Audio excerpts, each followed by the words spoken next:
asking the Battletech question, putting out there, building that checklist, effectively analyzing each machine and saying, as a mech commander, as a mech warrior, here's your mech. How can we begin to use this effectively? And I'm working my way through the machines that I enjoy playing for a variety of reasons. We're going to kind of push that aside. I'm working on building up the archive, and we're going to make it to second and third tier machines and begin to ask the questions and get some feedback. You guys being my secret weapon, giving a lot of great ideas. So the Blackjack. Okay, it's a little bit of a ho-hum type mech. It's a little bit underwhelmed with what it can do, but I believe, and when I played it, it has potential. It has tactica. I think the biggest challenge with it is mech warriors expect a little bit more from it for a medium mech. But when we look at the battle value is just under, it's like 950, just under 1,000. It's up there, but it's not breaking the bank with what it brings. The only limitation in my mind, but this is true of most of the Inner Sphere mechs, heat sinks.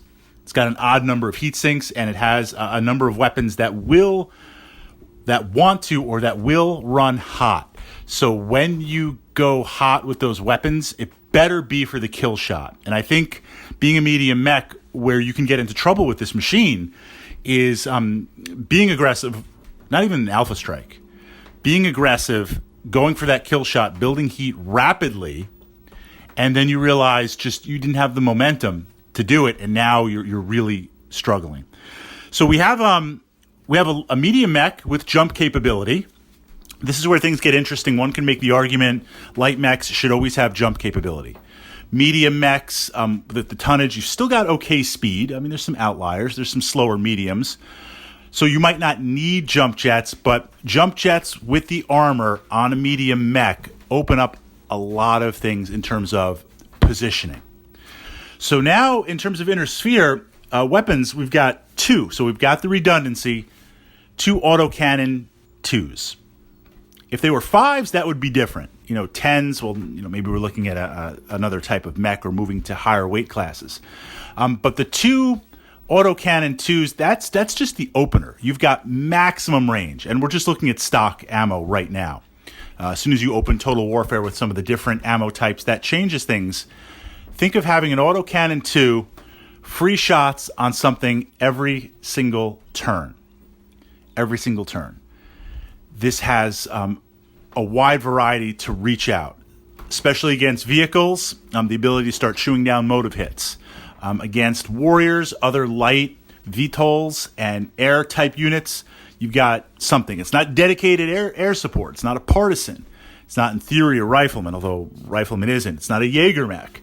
But it's got something. And I like the Blackjack because as soon as something's in range in Battletech, I want to start shooting.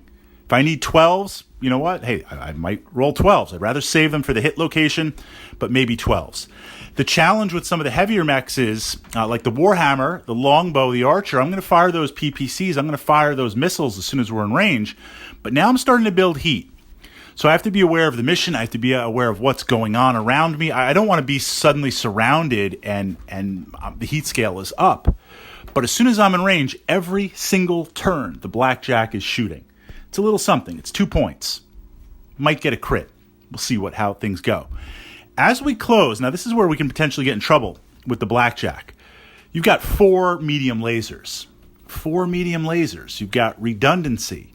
You've got decent amounts of damage. You've got decent amount of range. But you've also got some heat. And it's this... You start with the autocannons. You could do autocannons and 2 of the lasers and walk. And now you're starting to build heat slowly. You can do that for a turn or two.